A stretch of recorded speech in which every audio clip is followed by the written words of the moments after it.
අපි කිසිසේත්ම මේක දේශපාලනීකරණයට හෝ ප්‍රජාතන්ත්‍රවාදී අවකාශය පටු කරන්න ගන්න උත්සාහයක් නෙවෙයි. අත් වශයෙන් මේකේ අනිත් පැත්තයි අපි මේක උත්සාහය ගන්න. ඉතින් ඒ නිසා සහ විපක්ෂයෙන් මේ මන්ත්‍රීවරුන් කතා කරපු සමහර කරුණු අපි මේ ගේන කමිටි ස්ටේජ් එකේ ගේන amendments වල ඒවා ඇතුළත් කරලා තියෙනවා කියන එකත් මම කියන්න කැමතියි. ගරු සභාපතිතුමනි පිටිපස්සේ විශාල සංවාදයක් තියෙනවා. මෙතන ෆූටා එකෙත් විශ්වවිද්‍යාල ප්‍රජාවෙත් කාලයක් තිස්සේ තිබ්බ ඉල්ලීමක් තමයි විශේෂයෙන්ම අංශාධිපතිත් පීඨාධිපතිත් පත් කිරීමේ ක්‍රියාවලිය ප්‍රජාතන්ත්‍රවාදී විය යුතුයි. විශේෂයෙන්ම අර කල්ලි අපේ අනිල් ජයන්ත ඇමතිතුමා කිව්ව විදියටමත් කල්ලි මත මේ ක්‍රියාවලිය සිද්ධ වෙන එක පුළුවන් තරම් සීමා කරලා එක විවෘත කරන්න කියන ඉල්ලීම දිගින් දිගටම තිබ්බා. මම දැක්ක අද අයියත් අදත් මම හිතන්නේ අද විශේෂයෙන්ම මමත් සම්බන්ධ වෙච්ච වාර්තාවක් ගැන කතා වෙනවා. ඒ වාර්තාවේ තියෙන ඉල්ලීම ඒකම තමයි. ඒ වාර්තාවේ තියෙන දේවල් තමයි මේ අපි දැන් මේ ක්‍රියාත්මක කරගෙන යන්නේ. මේ සංශෝධන ඉදිරිපත් වෙන්නේ ඒ වාර්තාවේ තියෙන නිර්දේශ ඇත්තටම දැන් ආයතන ගත කරන්නත් නීතියට එකතු කරන්නත් තමයි අපි මේ මැදිහත් වෙන්නේ. මම දන්න තරමින් ඒ වාර්තාව මම දැක්කේ නෑ. මේ හැබැයි 2015 කාලේ විතර විශ්වවිද්‍යාල සමිති සම්මේලනයේ සහ UGC එක එකතු වෙලා කරපු වැඩමුළුවක වාර්තාව ඒ වාර්තාවේ නිර්දේශ ගණනාවක් තියෙනවා. ඒ නිර්දේශ අනුව තමයි අපි මේ විශ්වවිද්‍යාල තුල මේ ප්‍රජාතන්ත්‍රකරණය තව ශක්තිමත් කරන්න අපි වැඩ කරමින් යන්නේ. ඒ සඳහා අපි ඉදිරියට තව ගේන්න ඕන සංශෝධන ගේනවා. නමුත් ඒවා ඔබ සියලු දෙනාම දන්නවා විශ්වවිද්‍යාලවල මෙවැනි සංශෝධන ගේන එක සාකච්ඡා අවශ්‍යයි. ඒවා ගැන හොඳ අධ්‍යයනයක් අවශ්‍යයි. ඒ සඳහා අපි කමිටුවක් පත් කරලා තියෙනවා. ඒ කමිටුවේ එන නිර්දේශ අනුව අපි ඒවා කරගෙන යනවා. දැන් මෙතන ඇත්තටම සිද්ධ වෙලා මට තේරෙන්නේ මෙතන කියවුණා විශ්වවිද්‍යාල අයිවෝ ජෙනින්ග්ස් බලාපොරොත්තු වුණ ඒ යුනිවර්සිටි ඔටෝනොමි එකට මෙතන හානියක් සිද්ධ වෙනවා. මෙතන දේශපාලනීකරණයක් සිද්ධ වෙනවා කියන එක කොහොමද සිද්ධ වෙන්නේ කියන එක මට නම් කිසිසේත්ම පැහැදිලි වුණේ නැහැ. ඒක පැහැදිලි කරෙත් නැහැ විපක්ෂයෙන්.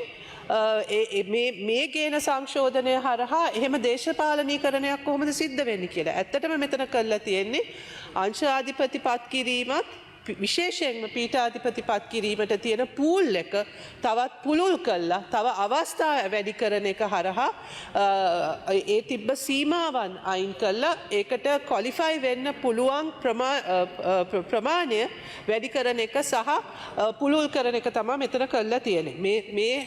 මේ සඳහා විශාල සාකච්ඡාවක් සංවාදයක් හරහා තමයි මේ සංශෝධන ඇතුල් කරේ.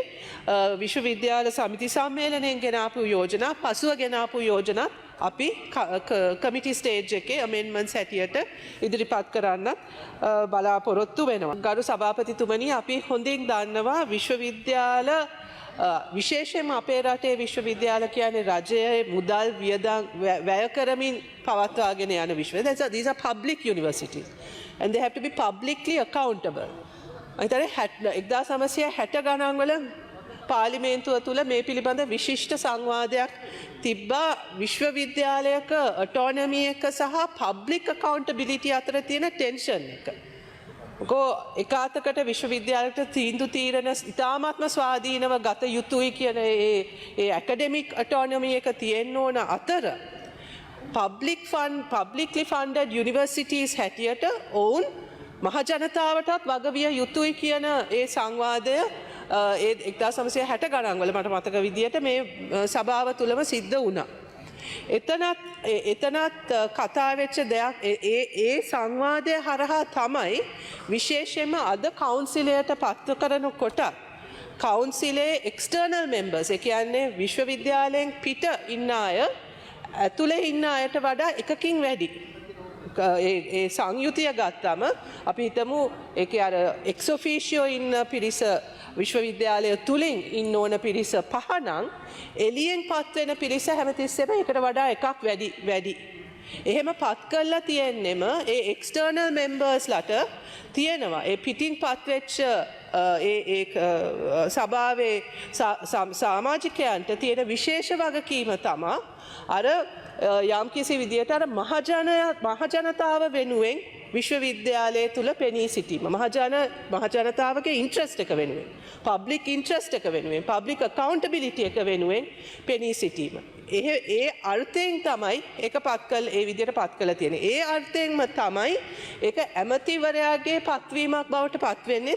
එතන තර්කය වුණේ ඇමතිවරයා මහජන නියෝජිතයෙක්. එතකොට ඇමතිවරයා පත් කළ යුත්තේ මහජනතාව නියෝජනය කරන පුද්ගලයන් කියන එක මේ සභාව තුළ. අපි දන්නවා එතන ප්‍රායෝගිකව එලෙස මේක සිද්ධ වුණේ නැහැ. ඒක බොහෝ අවස්ථාවල ඒක විකෘති විදියට ඒ පත්වීම සිද්ධ වුණා. සුදුසු අය නෙවෙයි පත් වුණේ. අපි අහලා තියෙන අවස්ථා අහලා තියෙන විතරක් නෙවෙයි අපි හොඳින් දන්න අවස්ථා තියෙනවා. සමහර වෙලාවට නිල පාලක සභාව රැස්වීමට පෙර ඇමතිවරයා පාලක සභාව රැස් කළා විය යුතු දේ මොනවද කියන එක ඇජෙන්ඩා එක පවා හදන අවස්ථා ඊට පෙර වාර්තා වෙලා තියෙනවා. නමුත් ඒකේ අදහස උනේ ඒක නෙවෙයි. ඒකේ අදහස උනේ පබ්ලික් යුනිවර්සිටි එකක් වීම නිසා පබ්ලික් accountability කියන එකත් අතිශයින්ම වැදගත්. academic autonomy කියන එක හා සමානව පබ්ලික් accountability කියන එකත් ආරක්ෂා විය යුතු නිසා. ඉතින් ඒ නිසා අපි මේ ගේන සංශෝධනය තුළ කිසිසේත්ම යුනිවර්සිටි autonomy වලට කිසිම හානියක් වෙන්නෙත් නෑ. දේශපාලනීකරණය කරන්න උත්සාහයකුත් නෑ. ඇත්ත වශයෙන්ම මෙතනින් සිද්ධ වෙන්නේ විශ්වවිද්‍යාල ප්‍රජාව තව ශක්තිමත් වෙන එක තමන්ගේ පරිපාලනයට පත්විය යුතු අය පත් කිරීමේදී විශ්වවිද්‍යාල ප්‍රජාව තව බලවත් කරන එක තමා සිද්ධ වෙන්නේ. ඒ නිසා මම හිතන්නේ මේකට ගෙනල්ලා තියෙන මේ ගෙනල්ලා තියෙන විවේචන එච්චර වළංගු නෑ කියලා මට කියන්න වෙන්නේ.